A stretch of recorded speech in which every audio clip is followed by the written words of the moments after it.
탄핵이 딱 1년 됐습니다. 그 사이 내란 1심에서 무기징역이 내려졌습니다. 그러나 그가 머무는 담장 안의 시간은 참회와는 거리가 멉니다. 정치재판이라는 선동을 거두지 않았습니다. 여전히 국민을 가르고 있습니다. 12억 원의 영치금도 쌓았습니다. 파면 1년, 오늘 뉴스룸은 그의 뒷방 정치와 추락한 국민의힘 지지율, 계속되는 단죄를 첫 소식으로 준비했습니다. 우원석 기자입니다. 주문, 피청구인 대통령 윤석열을 파면한다. 1년 전 탄핵의 그날, 윤석열 전 대통령의 첫 번째 반응은 기대에 부응하지 못했다는 지지자들을 향한 메시지였습니다. 두 번째로 탄핵당한 대통령으로 역사에 오점이 됐지만 사과나 반성은 없었습니다. 그로부터 1년, 옥중에서 그리고 법정에서 윤 전 대통령의 궤변 정치가 시작됐습니다. 김건희 씨가 특검에 소환된 지난해 7월에는 특검의 수사와 재판을 정치적 탄압으로 규정하며 12.3 계엄은 역사가 평가할 것이라고 주장했습니다. 특검의 피해자로 둔갑시키며 지지층 결집을 호소한 겁니다. 비상계엄 선포 1년을 맞은 지난해 12월에는 국민을 짓밟는 정권의 레드카드를 꺼내달라며 직접적인 선동에 나섰습니다. 특히 윤 전 대통령의 메시지는 청년 세대에 집중됐습니다. 청년의 꿈과 희망을 위해 기도했다거나 자녀에게 올바른 나라를 물려줘야 한다는 절박함이 비상사태를 선포한 이유라고도 했습니다. 국민과 보수 분열을 넘어 세대까지 갈라진 계기가 됐습니다. 국가 위기 상황에서 메시지 계엄이 말도 안 된다고요?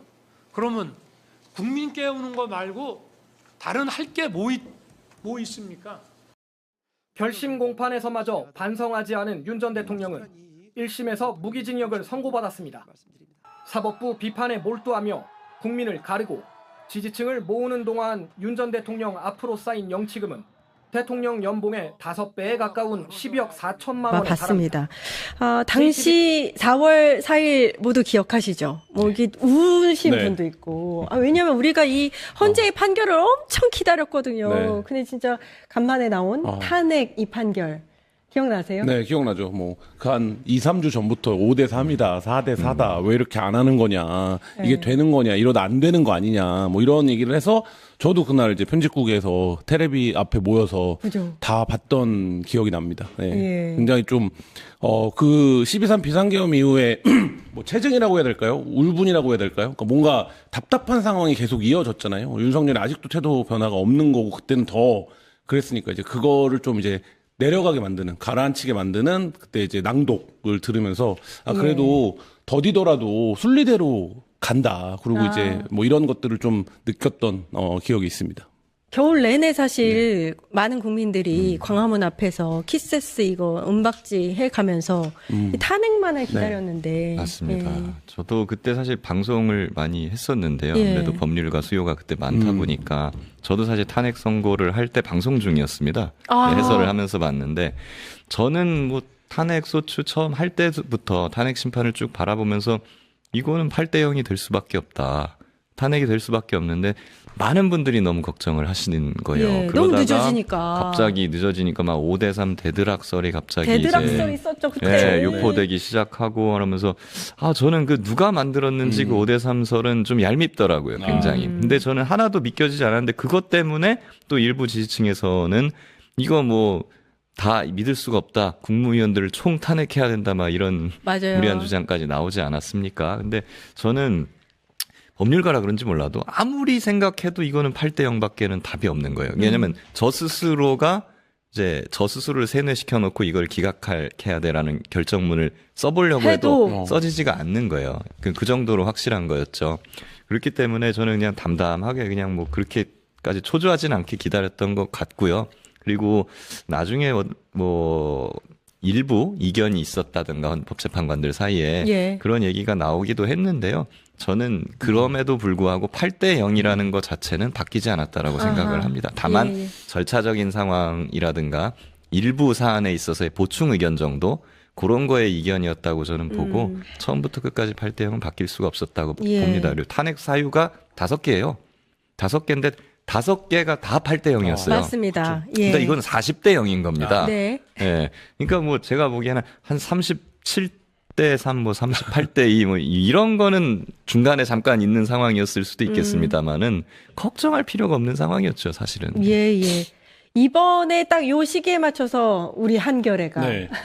문영배 전 헌재소장 네. 권한대행과 인터뷰를 했는데 여기에 이 대드락설 네. 없었다 그런 거 없었다고 얘기를 했잖아요. 그러니까 그죠? 이제 어쨌든 본인들은 당시에 그러니까 박근혜 탄핵 선고일자랑 많이 비교를 하는데 그때는 퇴임을 앞두고 날짜가 정해져 있었기 때문에 그게 이제 충분해서 그만큼 한 게 아니라 그렇게 할 수밖에 없었던 상황이고 이제 본인들은 그런 상황은 아니었기 때문에 당시 재판부 구성이 좀 더 여유가 있었고 그러니까 문영배 재판관 이거는 뭐 계속 해왔던 얘기인데 8대 0이 나는 게 중요하다고 봤다. 그러니까 이거에 대한 사회적 합의를 처음으로 한다라는 의미에서 8대 0이 나는 게 중요하다라고 봤다라는 얘기를 하셨고요. 뭐 여러 얘기들을 했는데 시민의 승리라든지 우리가 이제 민주주의 역사를 어떻게 진전시켜야 되는 이런 부분들을 했는데 제가 사실 이렇게 지면에 논설위원들이 한 인터뷰 잘 안 읽거든요. 너무 길잖아요. 근데 그쵸.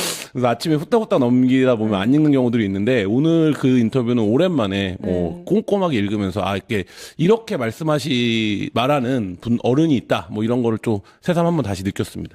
예. 그 문영배 헌재소장 권한대행이 윤석열 탄핵 사건의 특징을 국민이 이겼다라고 이렇게 규명을 했는데 두 분은 이 윤석열 탄핵의 특징이 뭐였다고 보세요? 그냥 문영배 재판관이 말한 게 그냥 다 옳습니다. 예. 헌법이 보면 우리 법률가들은 헌법에 대해서 어떤 생각을 갖고 있냐면 최고법이기는 하지만 사실은 뭐 사시 볼 때, 변호사 시험 볼 때 잠깐 공부하는 거. 그리고 시험 그게 끝나면 있었어요. 잊어버리는 거. 맞아요. 예. 왜냐하면 우리 일상생활에 이 헌법을 적용하는 뭔가가 사실 좀 피부로 느끼기엔 좀 부족했던 것 같아요. 없고 사실 형사재판, 민사재판 이런 실제 소송에서도 맞아요. 써먹지를 않으니까요. 그런 것이었는데 사실은 12.3 계엄을 통해 가지고 온 국민들이 헌법이라는 걸 알게 되고 헌법의 중요성을 알게 되고 주권자인 국민들이 실제로 국회를 지키고 그 앞에서 부당한 무력에 대해서 저항권을 행사한 거잖아요.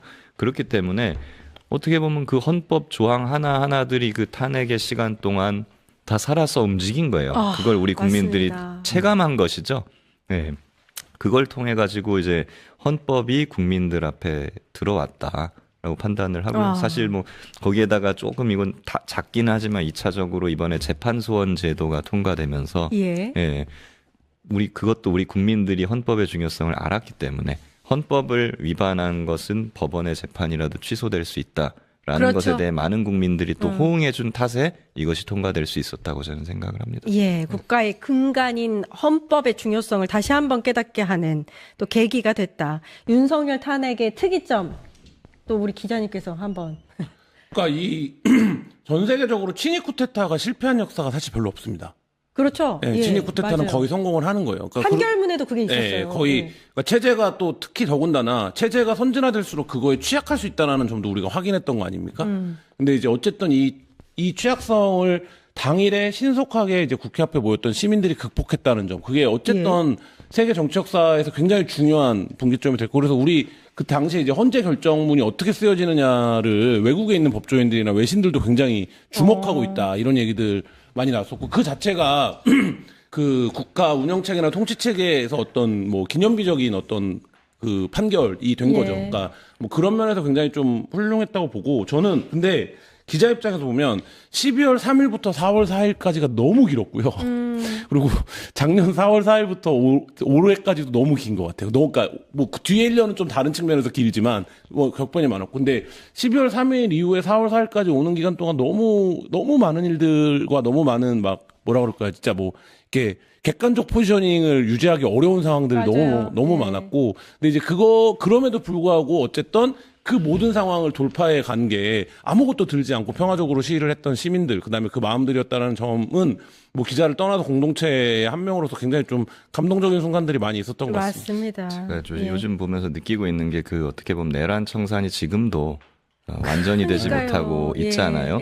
이걸 보면서 제가 좀 느꼈어요. 과거에는 경제 살리는 게 제일 어렵다고 대통령들이 그랬는데 내란 청산하는 게 이게 무슨 코스피 6천 만드는 것보다도 훨씬 어려운 이런 상황이에요. 예. 아니 그도 그럴 것이 지금 내란 재판 아직도 진행 중이에요. 아직도 이게 결론이 안 났어요. 최종 결론이 안 났고 윤석열은 아직도 궤변을 일삼고 있습니다. 이 윤석열 재판 지금 계속해서 이루어지고 있는데 특히 내란 재판에서의 윤석열의 태도들, 뭐 발언들 이런 거 어떻게 보셨는지. 그 재판을 포기한 자잖아요. 그러니까 그 재판에서 본인에게 어떤 유리한 진술이나 증언을 할 생각이 없고, 그러니까 지금 헌재 재판 때부터 지금 이어지는 형사 재판에 이르기까지 일관된 태도로 이제 말하자면 궤변, 그리고 이제 변호인단들도 전혀 자신의 의뢰인의 이익에 도움되는 발언들을 하지 않고 거기서 이제 정치 행위를 하고 있고. 근데 이제 그게 초반에는 굉장히 붐업이 있는 것처럼 보였죠. 예를 들면 지지자들이 막 집결하고, 물론 뭐 여전히 윤석열이 뭐 그 안에서 영치금을 12억 모았다 뭐 이런 얘기들이 들려오지만, 그럼에도 불구하고 이제 그런 궤변과 뭐 말도 안 되는 얘기들을 그 압력을 버티면서 윤석열을 어쨌든 무기징역에 처했다라는 거는, 그리고 뭐 이제는 이제 어느새 언론에서 더 이상 말하지 않는 이름이 됐지만 지기현 재판부가 했던 일들 생각해 보시면 얼마나 기가 막힌 일들이 많았습니까? 근데 맞아요. 그럼에도 불구하고 이제 여기까지 왔다는 점은 굉장히 중요한 것 같고, 그러니까 실제로 이제 윤석열 씨가 한 번쯤은 자기 고백을 할 때가 되지 않았나라는 맞아요. 생각도 듭니다. 그러니까 뭐 그게 당장에 찾아올 것 같지는 않은데, 그러니까 실제로 이 비상계엄을 왜 했는가, 이 부분에 대해서 저는 아직도 그 비상계엄을 시행한 자들로의 입에서부터 그나마 이거는 이유가 될 수 있겠다라고 하는 거를 한 문장도 지금 납득이 가는 문장이 여전히 없는데, 그러면 저자들은 이 엄혹한, 그러니까 예를 들면 그래서 지금 무기징역을 받고 엄청나게 많은 사람들이 처벌을 받은 거 아닙니까? 그러면 그 내심을 한번 여전히 못 듣고 있다 우리가, 이런 생각은 듭니다. 예. 윤석열 측이 최근에 내란 전담 재판부 설치법에 대해서 헌법 소원을 제기를 했지 않습니까? 요거 어떻게 보셨어요? 네, 뭐 우리 헌법은 개인의 재판 청구권을 잘 부여하고 권리로 보장하고 있습니다. 윤석열이 헌법 소원을 하는 것도 개인의 권리니까 뭐 그거는 존중해야 되겠습니다만은 그냥 한마디로 택도 없는 소리다. 이렇게 보면 될 것 같습니다. 그냥 뭘 하든 윤석열은 지금 무슨 소리를 하든 어떤 행동을 하든 그냥 노이즈예요. 예. 여태까지 자기 책임이나 이런 걸 한 번도 인정을 하지 않았고, 그리고 하고자 하는 말이나 주장들도 최소한 민주주의 사회에서 존중받거나 곰씹어 볼 만한 그런 가치도 없는 이야기를 그렇죠. 반복적으로 하고 있거든요. 제가 제일 충격을 받았던 말들은 이런 것들도 있었어요.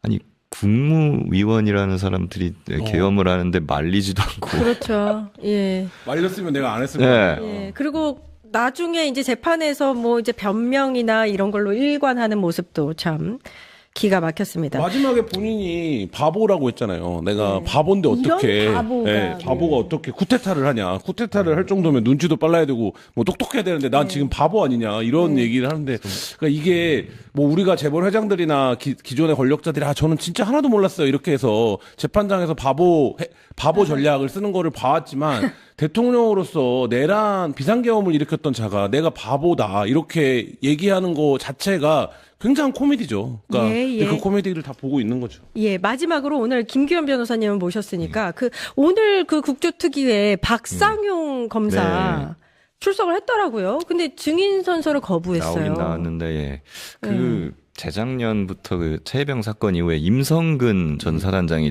선서를 거부했었죠. 네, 그 이후에 이게 유행이 된 것 같아요, 약간. 그러니까. 근데 박상용 검사는 마치 지금 국회의원들이나 자기에 반대하는 그런 사람들, 자기 의혹 제기하는 사람들한테 토론하자, 나와라, 뭐 이렇게 말을 해놓고서는 국정조사에도 당당하게 나갈 것처럼 해놓고 정작 나와가지고 나를 고발할 거니까, 나를 고발할 게 분명하기 때문에 나는 선서를 거부하겠다. 이렇게 말을 하고 있는 거거든요.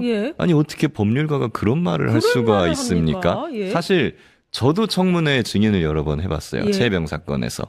저도 사실 처음엔 참고인으로 갔는데도 그때 이제 국민의힘 의원들이 저한테 뭐 제보공작 막 이런 정치 공작 프레임을 씌워가지고 증인해라, 선서해라 이렇게 요구를 했거든요.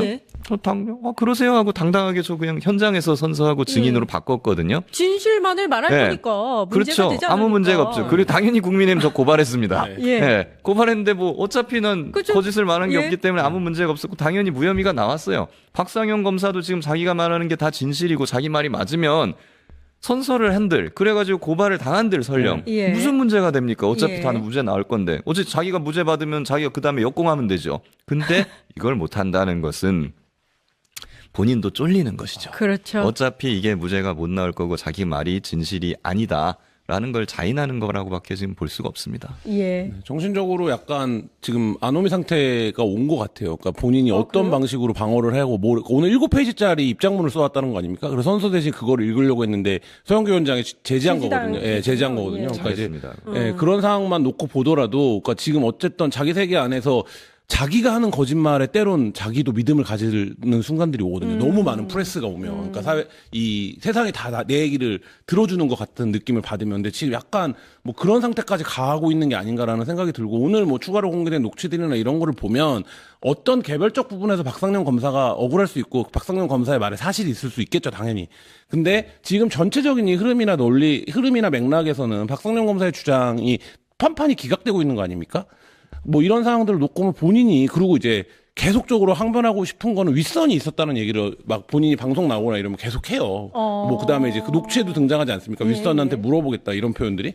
그러니까 그 부분들에 대해서 지금 김 변호사님 말씀하신 것처럼 진실을 이제 말할 때가 됐다. 여기서 더 버티기가 이제 어렵다 이런 생각이 듭니다. 아무튼 알겠습니다. 윤석열 탄핵 1년을 맞아서 문형배 전 헌법재판소장 권한대행 이 탄핵 사건에 대해서 온 국민이 피해자인 사건이자 국민이 이겨낸 사건이다라는 얘기를 했어요.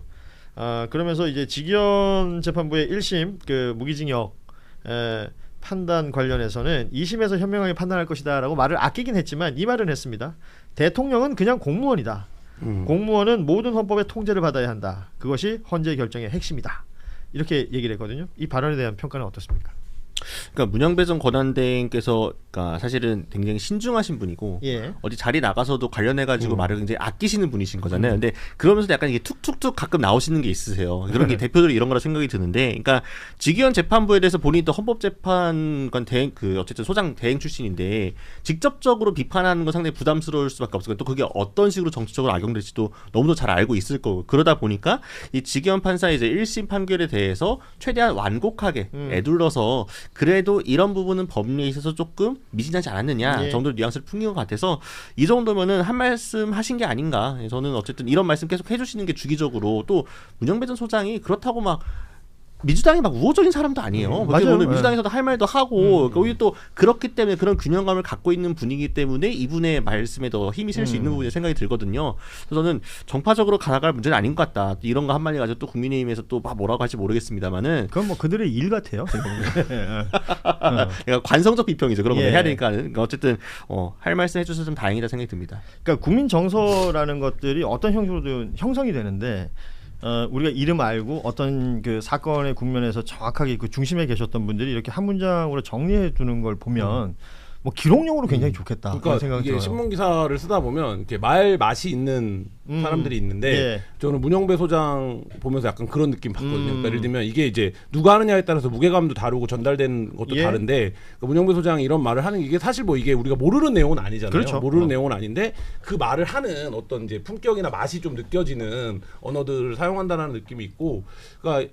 저는 이제 오늘 그 저희 지면에 실린 인터뷰 보면서 1년밖에 아직 안 됐구나 이런 생각을 새삼. 맞아요, 맞아요. 너무나 많은 일들이 있었던 예. 것 같고 너무나 오래전 벌써 일인 것 같고 재판 과정 너무 지난했고 예. 그다음에 뭐 우리가 벌써 이제 매일 얘기하다가 얘기하지 않는 이름들 뭐 직위원이나 이런 이름들도 있지 않습니까? 그렇죠. 뭐 그런 일들이 다 이제 지난 1년 동안 응축되어 있었는데 어쨌든 역사는 순리대로 간다라는 느리더라도 이런 부분들을 오늘 문형배 그 전 재판소장 인터뷰를 읽으면서 좀 느낄 수 있었습니다. 그러니까 결국은 그러네요. 직위원 이름 얘기 안 한지 방송에서 제법 된 것 같고 조희대 이름도 그렇죠. 최근에 거의 얘기 안 했던 것 근데 같습니다. 조희대 대법원장 얘기는 좀 해야 되는 게 그 후임 대법관 지금 맞아요. 그걸 안 하고 있어요. 아직도? 예, 지금 청와대하고 뭐 의견이 다른데 우리는 끝까지 내 주장을 관찰하겠어. 뭐 이런 주장을 지금 펼치고 있다는 건데 사실은 청와대 입장에서도 물러서지 않는다라는 얘기가 있어가지고 이 직위원 부장에 대한 뭐 그런 건뿐만 아니라 지금 법원 행정처장도 지금 공석이고, 현재 공석이죠. 예, 그 다음에 지금 대법관 제청도 지금 안 하고 있고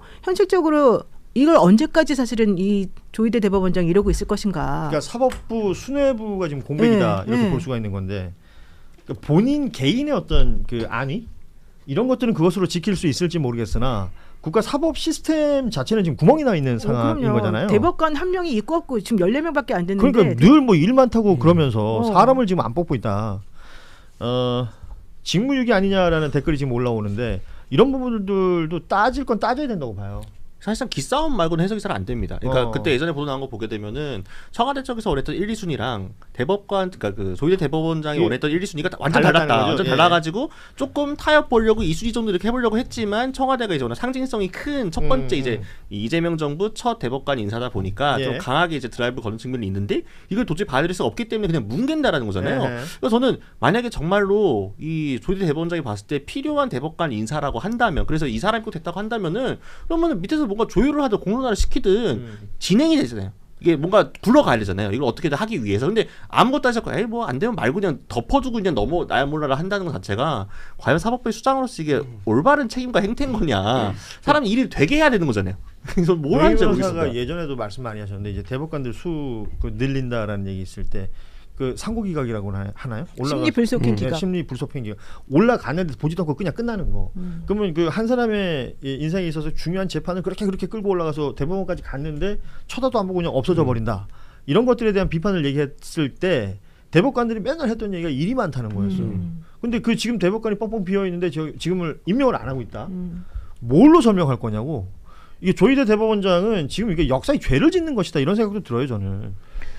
근데 말씀하세요. 그러니까 이게 삼권 분립이 있어서 행정부가 강하게 드라이브를 안 거는데 우리가 이제 아는 이재명 대통령 성격 같으면 이걸 빨리 하루라도 막 잠이 안 올 것 같잖아요. 이거가 지금 제도가 완성이 안 되고 있는 건데, 근데 이제 그거를 봐주는 거잖아요. 어쨌든 이제 사법과 행정은 다른 영역이니까.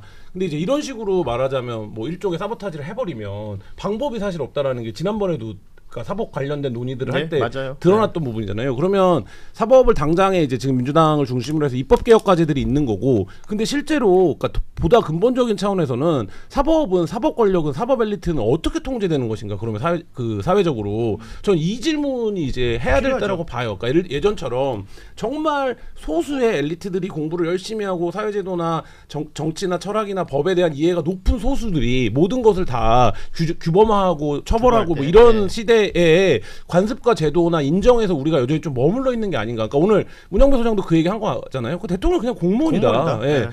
그러면 대법원장은 뭐냐 도대체. 공무원이죠. 예, 뭐 이런 건데 그럼 공무원으로서 마땅히 해야 될 공무를 약간 정무적인 이유로 정치적인 이유로 안 하고 있는데 그럼 이건 방법이 없는 거냐. 그래서 민주적 통제 얘기를 계속 하는 거고요. 예. 근데 어쨌든 중요한 거는 조희대 대법원장 이제 임기가 1년 정도밖에 안 남았어요. 근데 실제 나머지 대법관들의 임기는 원래는 다 6년이 기준이거든요. 네. 그래서 새로 이제 임명되는 사람이 사실은 조희대 대법원장 입장에서는 또 되게 중요하다고 지금 보는 거예요. 이 사람이 새로 들어가가지고 6년을 이제 본인이 그동안 했던 걸 다 뒤집어 엎을 수도 있고 또 본인이 기싸움에서 밀리는 것도 싫고 그다음에 이분이 주장하는 거는 우리 대법원이 대통령이나 민주당 같은 쪽에서 압력을 행사한다고 해서 거기에 우리가 굴복할 수 있느냐 이제 이런 얘기 사실을 조금 내부적으로 하고 있거든요. 아, 그래요? 네, 그런데 실제 거기에 대해서 대법관들도 그런 면이 있다라고는 인정하면서도 또 실제 그런 측면이 있다 하더라도 당신이 그렇게 그러니까 대응하는 것이 과연 맞느냐라고 하는 것에 대해서는 또 되게 불만들이 좀 있거든요. 그래서 이 부분은 시간이 갈수록 누구에게 불리한 싸움이냐?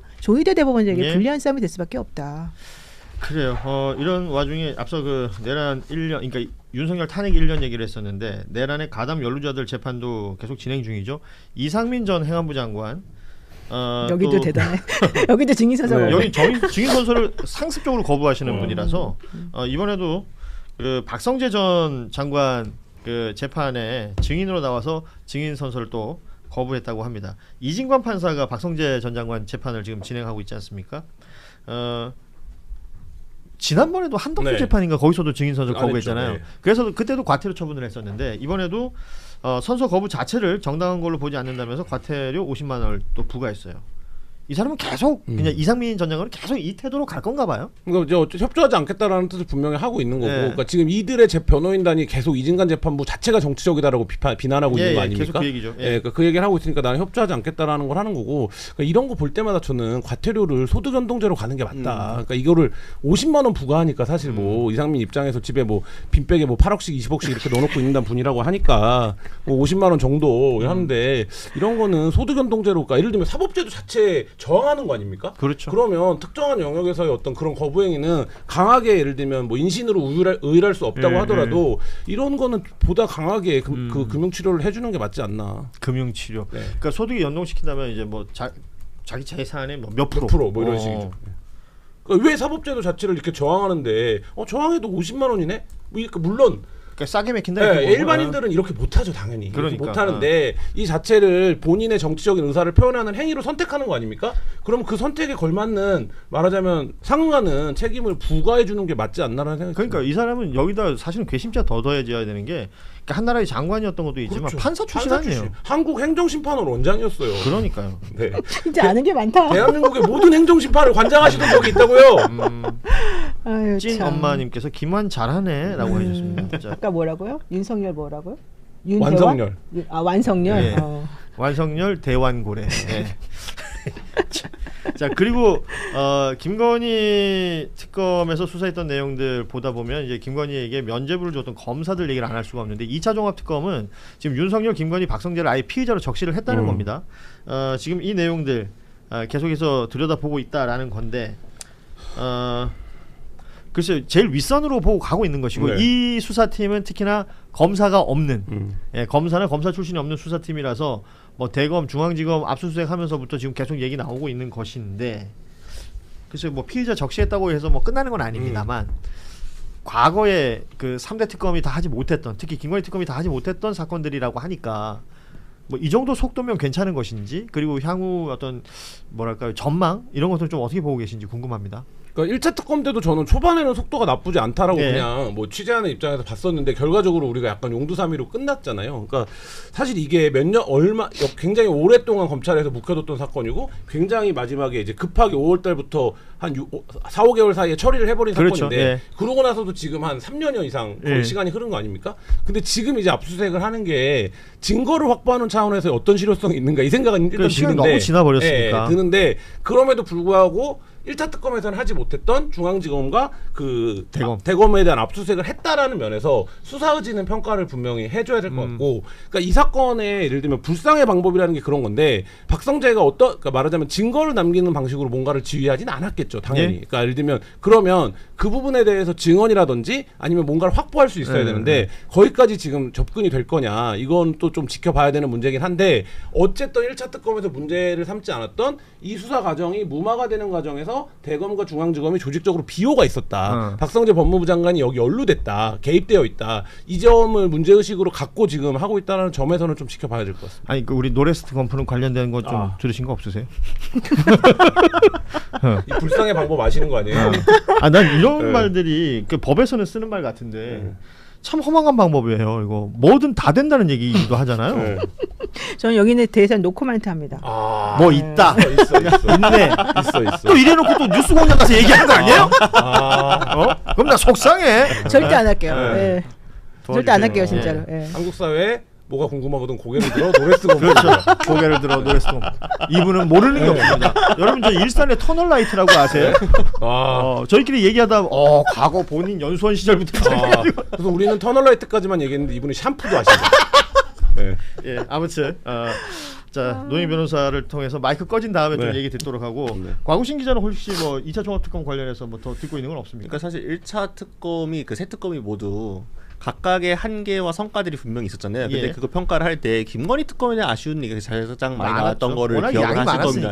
근데 물론 그러니까 김건희 특검이 수사 의지가 있었니, 능력이 부족했던 거 아니니, 뭐가 정치적인 여러 이야기가 있었지만 어쨌든 이 바통을 이어받은 2차 종합특검에서 무언가 성과가 분명히 나와야만 합니다. 왜냐하면 이 특검은 정말 온 국민적인 기대와 궁금증이 가득한 부분들이 너무나 많잖아요. 그러니까 이게 중요한 거는 특검 입장에서는 이거를 기소하기에는 뭔가 건이 조금 애매한데 이게 실정법을 위반했다고 보기에는 법리 세우기 만만치 않은데 증거가 부족한데 이럴 수가 있어요. 근데 다만 수사 과정에서 그걸 브리핑을 하면서 그때 어떤 일이 있었는지가 역사에 남잖아요. 기사로 남고 기록으로 남고 그리고 그걸 시민들이 알게 되고 저는 그것만으로도 일단 가치가 있다. 그렇기 때문에 그러니까 좀 이게 어려운 부분이 있기 때문에 저는 조금 주저하는 부분도 분명히 있을 거라 생각이 듭니다. 이게 이렇게까지 막 여기저기에서 들쑤시고 나면서 했는데 결국 성과 없었던 거 아니냐, 결국 제대로 일을 못하는 거 아니냐 이런 것들에 대한 정치적인 부담이나 걱정도 있을 수 있겠지만 그럼에도 불구하고 2차 종합특검은 정말 온 국민적인 기대를 안고 출범한 특검이기 때문에 반드시 어떤 식으로든 물음표 없이 끝내야 된다. 그러니까 이런 거 우리가 수사로 밝혀냈는데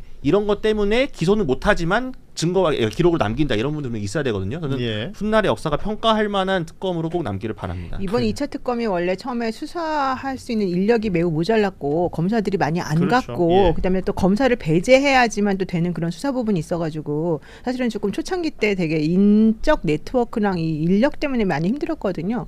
그러다가 최근에 특검보를 5명을 다 채웠어요. 그렇죠. 예, 그러면서 이제 방향을 조금 바꿨어요. 그래가지고 자기네들이 할 수 있는 것과 할 수 없는 거를 명확하게 구분한 다음에 실제 검사들이 한 것과 검사들이 하지 않은 것, 검사들이 해서 망쳐놓은 것 이런 것들을 구분을 명확하게 하고 있대요. 예. 그래서 이번에 성과를 낼 수 있는 부분이 검사가 없는, 그러니까 검사를 배제시켜놓고 하는 그 수사부서가 이제 있거든요. 거기에서 지금 제대로 이제 뭔가 해보려고 지금 다들 의욕을 불태우고 있더라.